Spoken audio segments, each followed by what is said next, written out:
Corporate worship is one of the ways you and I connect with God and connect with other people. On the weekends, Christians gather to worship God.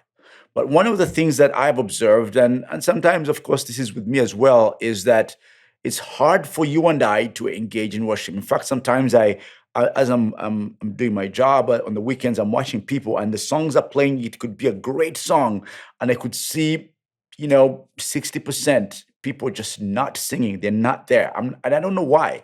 And sometimes we give God a half-hearted response. A half-hearted response. God says in John chapter 4 that God desires worship in truth. In fact, if you want to go back, you can see this in Genesis chapter 4. God accepted Abel's sacrifice and rejected Cain's.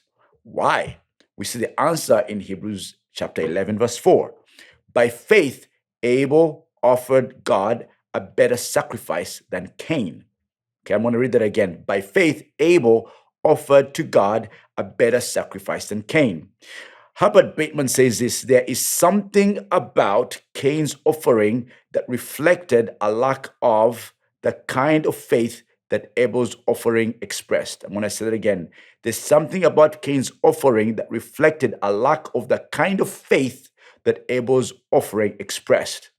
Psalm 51 verse 17 says this: the sacrifices of God are a broken spirit, a broken and contrite heart, God will not despise. So, worship should always come from a sincere response to God in life. This is one aspect, just one, of worshiping God in truth. So this weekend, as you get ready to go to church, I want to ask you to do this.